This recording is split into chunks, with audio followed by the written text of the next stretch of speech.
Dennis Lee. You are still on the highway, and the great light of noon comes over the asphalt, the gravelled shoulders. You are on the highway. There is a kind of laughter the cars pound south. Over your shoulder, the scrub grasses, the fences, the fields wait patiently as though someone believed in them. The light has laid it upon them. One crow squawks. The edges take care of themselves. There is no strain. You can almost hear it. You inhabit it. Back in the city, many things you live for are coming apart. Transistor rocks, still fields, backyards. In parks, young men do things to Hondas. There will be heat lightnings, beer on porches, goings on. That is not it. And you are still on the highway. There are no houses, no farms. Across the median, past the swish and thud of the northbound cars. Beyond the opposite fences and fields, there are climbing escarpments, solitary in the bright eye of the sun. The birches dance, and they dance. They have their reasons. You do not know anything. Cicadas call now. In the darkening, swollen air, there is dust in your nostrils. A kind of laughter, and you're still on the highway.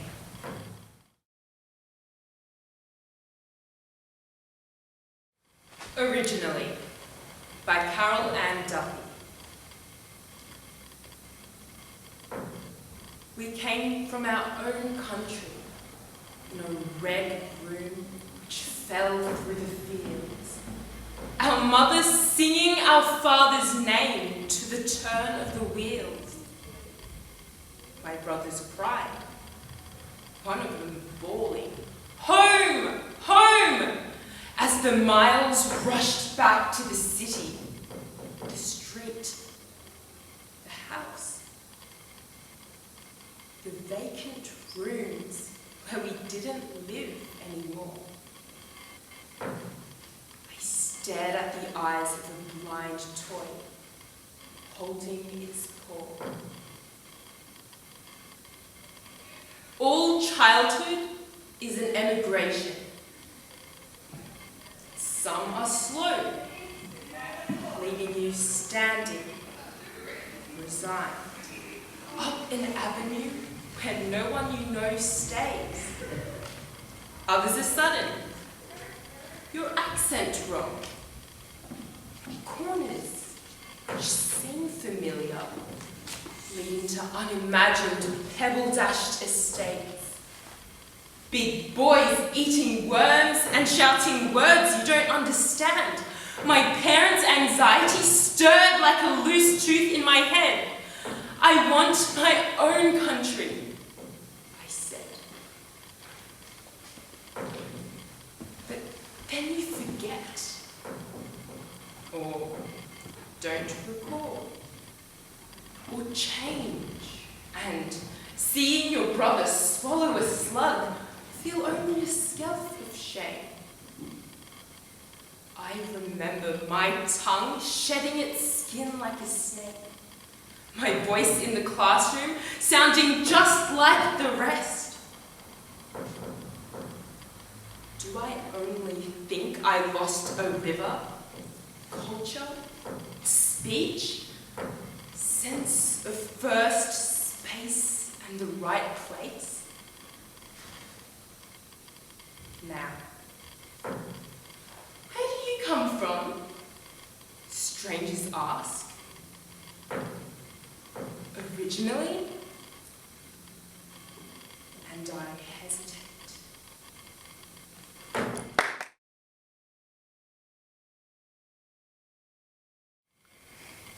Later one night, in 1921, Eva got up from her bed and put on her clothes.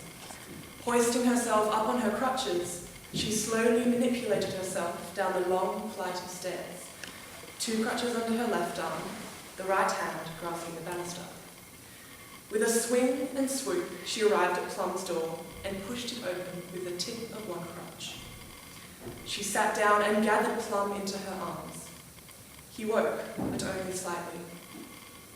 "Hey, man, hey, you holding me, Mama?" His voice was drowsy and amused. He chuckled as though he had heard some private joke. Eva held him closer and began to rock. Back and forth, she rocked him, her eyes wandering around the room. Rocking, rocking, listening to Plum's occasional chuckles, Eva let her memory spin, loop, and fall. "Mama, you so pretty. You so pretty, Mama." Eva lifted her tongue to the edge of her lip to stop the tears from running into her mouth. Rocking, rocking. Later she laid him down and looked at him a long time. Plum woke up and said, "Hey, Mama, why don't you go on back to bed? I'm all right. Didn't I tell you I'm all right? Go on now."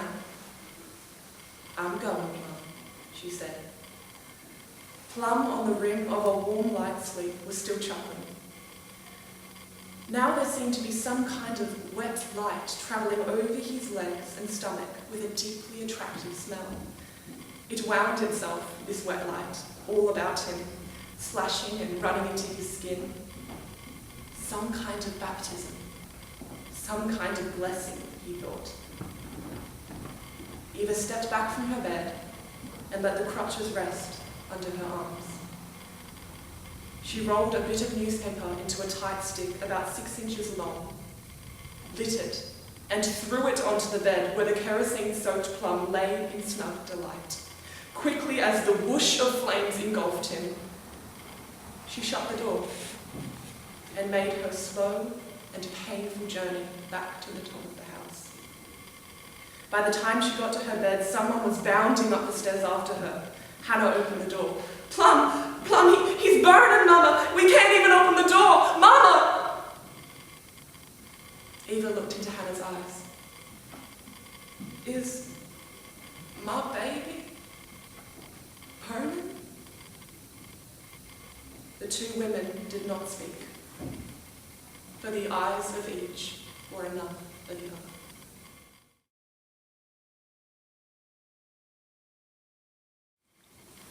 Miss Walsh's voice booms over us.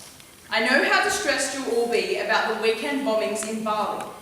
Please make sure to talk to your teachers and the school counsellor if you need to. I'm sure you'll all have the chance to share your feelings and emotions in class."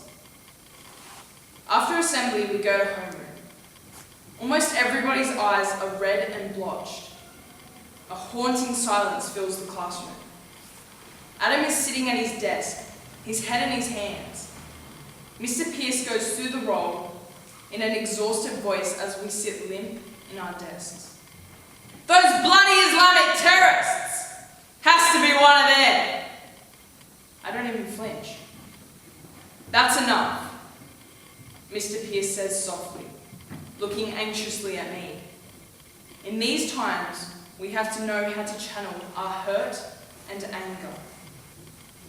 "It's not how you channel it," somebody calls out. "It's who to channel it at." I don't want to hear anybody using this as an opportunity for ugly racism or for making other Australians feel bad. My mind blocks out their words. I'm not interested in being defended or protected. By recess, I've had enough. I spend the rest of the day in sickbay, wondering how naive I was to ever think that I could find my place in my country and be unaffected by the horror and politics around the world. I have nowhere else to go, and nowhere else I want to go. Once again, I don't know where I stand in the country in which I took my first breath of life. I refused to go to school the next day, and the day after that. Say I've got the chicken pox, I tell my parents, and spend the entire 2 days in bed. At first they're cautious, tender, understanding, but then, on the second night, I overhear them arguing about how to approach me, whether I'll be okay at school. Maybe it was a mistake, this hijab, my father sighs. "Don't be absurd," my mum shouts. With or without it, she's still an outsider to them. I'm sick of it! I'm sick of the whole thing! She's only 16 and she has to go through this. What do they want from us? Don't yell. She'll hear you. Hear me? She doesn't need to hear me to tell her. She lives it every day. I've never heard my mum so negative, so bitter. They argue for ages and I want to scream out to them to shut up. I curl up, sinking my head into the mattress with the pillow over my head, drowning out the yelling.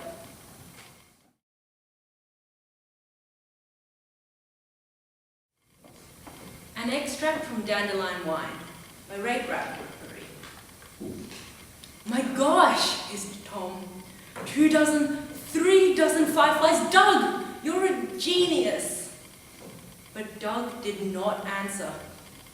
Very gravely, he placed the intermittently signalling light source upon the night table and picked up his pencil and began to write large and long on his tablet, with the fireflies burning, dying, burning, dying, and his eyes glinting with 3 dozen fugitive bits of pale green colour. He block printed for 10 and then 20 minutes, aligning and realigning, writing and rewriting the facts he had gathered all too swiftly during the season. Tom watched, hypnotized by the small bonfire of insects leaping and furling within the jar, until he froze, sleeping, raised on elbow, while Douglas wrote on. He summed it up in a final page. You can't depend on things because, like machines for instance, they fall apart or rust or rot or maybe never get finished at all or wind up in garages. Like tennis shoes, you can only run so fast, and then the earth's got you again. Like trolleys. Trolleys, because they are always come to the end of the line. You can't depend on people because they go away, strangers die, people you know fairly well die, friends die, people murder people like in books, your own folks die. So, he held onto a double fistful of breath, let it hiss out slow, grabbed more breath, and let it whisper through his tight, gritted teeth. So, he finished in huge, heavily blocked capitals. So if trolleys and roundabouts and friends and near friends can go away for a while, or go away forever, or rust, or fall apart and die, and if people can be murdered, and if someone like great-grandma who's going to live forever can die, if all of this is true, then I, Douglas Spaulding, someday must. But the fireflies, as if extinguished by his somber thoughts, had softly turned themselves off.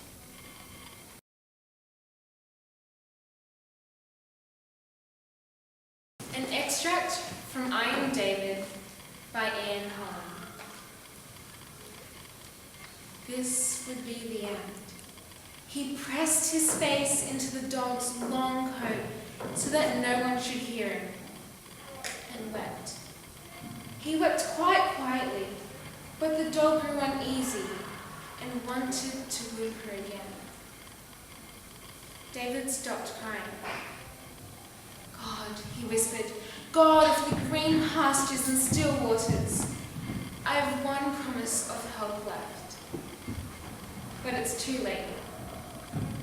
You can't make those men down there want to walk away for a bit. I'm so frightened of things that hurt. No, I forgot. I've only one promise of help left, and it's more important you should help the dog get away and find some good people to live with. You must save the dog because it once tried to protect me. And now I must run, for if I leave it any longer, I shan't have the courage to die. I am David. Amen. The dog kept nudging him. It wanted them to go back the way they had come, away spot where it sensed danger lurking. "No," David whispered. "We can't go back. It's too late. You must keep still, King. And when they've hit me, perhaps you can get away by yourself." It nudged him once more, and then jumped up before David could stop. In one swift second, David understood what the dog wanted. It did not run back the way they had come. It was a sheepdog, and it had sensed danger. It was going to take David's place. Barking loudly, it sprang towards the men in the dark. "Run!" something inside him told David. "Run! Run!" That was what the dog had wanted him to do. So he ran. He hesitated a moment and then ran more quickly than he had ever run in all his life. David knew the dog was dead. He went on running. Then he threw himself down in a ditch, sobbing and gasping painfully for breath. "Oh, you shouldn't have done it," David sobbed again and again. "The dog followed me and I was never able to look after it properly. I couldn't even give it enough to eat, and it had to steal to get food. The dog came with me of its own free will and then had to die, just because of it." But then David suddenly realized he was wrong. It was not because he had followed it had followed him that the dog was dead. The dog had gone with him freely, and it met its death freely, in order to protect David from them. It was a sheepdog. It had diverted the danger from David and faced it because it wanted to. Its very bark as it sprang forward had seemed to say, "Run, run!" And all the while, David was running. He must know that he must not turn back and try to save it.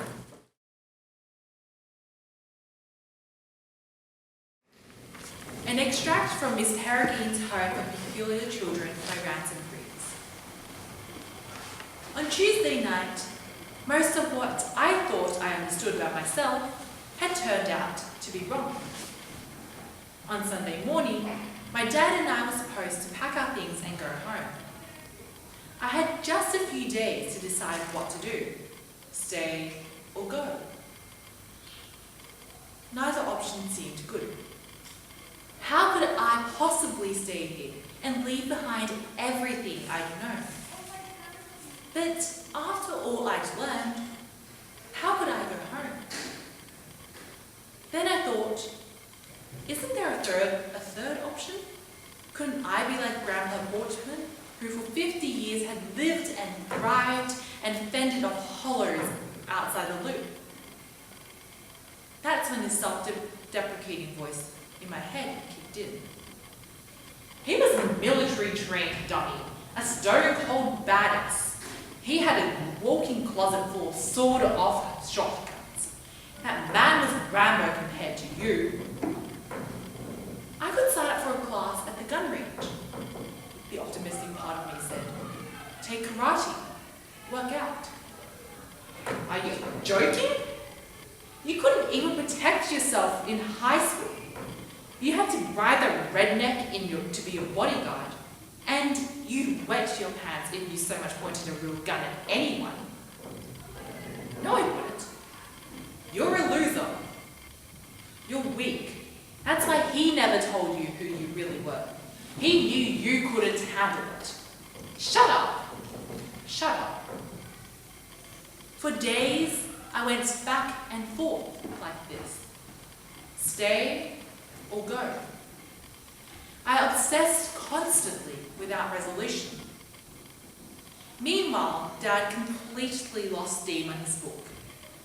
The less he worked, the more time he spent in the bar. And the more discouraged he got, the more time he spent in the bar. I had never seen seen him drink that way, 6, 7 beers a night, and I didn't want to be around him when he was like that. He was dark, and when he wasn't sulking in silence, he would tell me things I really didn't want to know. "One of these days, your mother's gonna leave me," he said one night. "If I don't make something happen pretty soon, I think she might." I started avoiding him. I'm not even sure he noticed. It became depressingly easy to lie about my comings and goings. Not surprisingly, the kids began to go a little nuts. The little ones got rambunctious while the older ones moped, complaining about the new rules in voices just loud enough to be overheard. Dramatic sighs erupted out of thin air, often the only cue that Millard had wandered into a room. Huge insects swarmed and stung people until they were banished from the house, after which Hugh had spent all his time in the window, his bees screeching from the other side of the glass. But whenever they weren't under direct orders to do something, the children sank heavily into chairs, stared listlessly out of locked windows, paged through dog-eared books they had read 100 times before, and slept.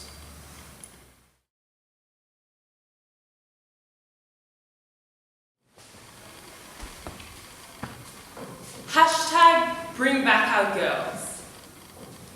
Ladies and gentlemen, if we cast our minds back to April of last year, I'm sure most of us will remember this hashtag. 276 schoolgirls were kidnapped from a government school in Nigeria. And on the other side of the world, celebrities the likes of Katy Perry, Michelle Obama, and even my own followers on Instagram use this hashtag. So is hashtag activism a case of instant gratification? Or could it be a tool for us to solve the world's issues? Oftentimes, in this social media obsessed day and age, we turn to our social media and our likes, comments, shares and uploads could only serve to feed our own feelings of self-importance, worldliness, and possibly even narcissism. Ladies and gentlemen, I will be talking about 2 cases where, in fact, the case of instant gratification links to hashtag activism. In addition to the failed case of Bring Back Our Girls, who are still reported as missing, let's think about Pony 2012. The problem with hashtag activism is the oversimplification of facts. After all, how can centuries of African civil unrest be simplified into a 3-word hashtag? And secondly, let's not forget that instant gratification can be a good thing in the case of the ALS Ice Bucket Challenge, which raised $100 million for the cause.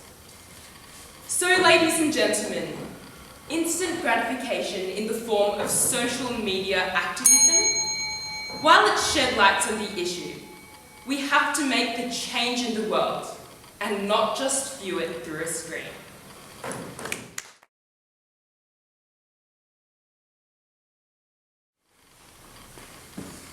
Ladies and gentlemen, the pressure of getting an A has reached its use-by date.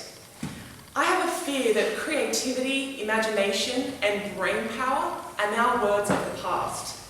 Going to a prestigious school like PLC has taught me all these amazing things about life, but also what it takes to get good marks. Has the almost important 4-letter word ATAR become the most important thing on students' minds? Yesterday, I was talking to my dad, and I was telling him how I was really stressed about university and about going into Year 12 and, to be honest, getting an A. And he reminded me that at the end of the day, it's not the marks that matter. It's leaving school knowing that you're going to be doing something that you love and that you enjoy. Ladies and gentlemen, the pressure of getting an A has reached its use-by date. Skills of life, friendship, money, time, morals of life should be more important than getting an A on your English assessment. Things like stress, anxiety, depression, going to the counsellor a lot are things I regularly see being in a Year 11 year group. Girls are continually talking about how they're always stressed about their next assessment and how they're always worried about their next exam. But I think it's time for us to just calm down and realise what's more important.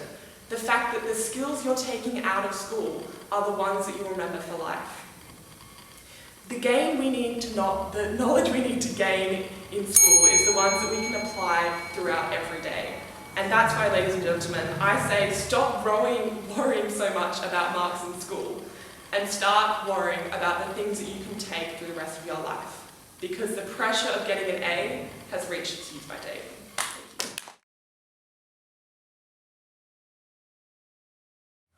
Instant gratification. The action in which your reward is instant. So many people nowadays look for things with instant gratification. Jobs with cash in hand, fast food, and even courses at school. I know that I often look for things with instant gratification. To be fair, it's normally simple pleasures like chocolate or lollies, but it still counts. But whatever happened to doing things for the sake of actually doing it? For learning, for discovering along the journey? There is that famous saying, the journey is more valuable than the destination. But so many people nowadays don't look at things this way. The experience and lessons that they might learn along this journey, they don't even take into consideration. Our fast-moving society, with all the technologies and information and all the things that are available to us, we often look past those valuable lessons that we learn in life for favour of these instant gratifications. But I know once you look past that, once you overstep that instant gratification, you can really delve into the deepest pleasures of life, the deepest lessons, the deepest triumphs of your very being. If you look past this instant gratification fad, you can learn things like don't hand your phone to strangers. You may have the instant gratification of feeling like you've helped someone, but what about what could have happened along the way? The instant gratification is not always the best thing for you.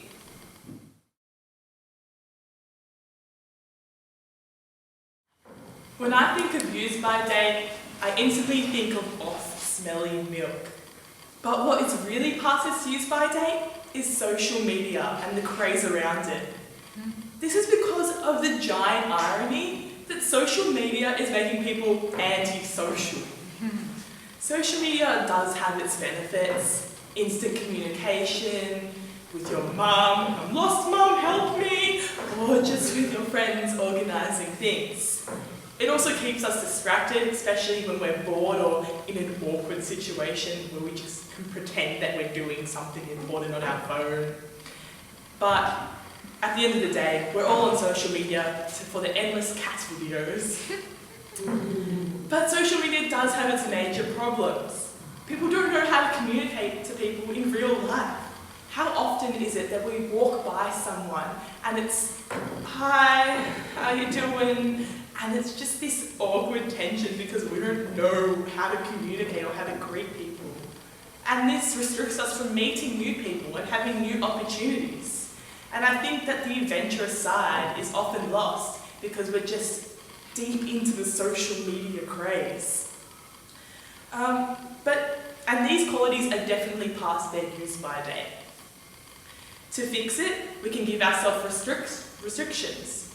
We can set ourselves times where we can use our social media, or just look at the time and say, okay, well, I've been on for 2 minutes, now I should probably look up and converse with the people I'm sitting in front of. And also just looking up every once in a while. How often is it that we just miss all the world that is just flying past us because we're stuck on our phone? So I think social media is definitely past its use by date.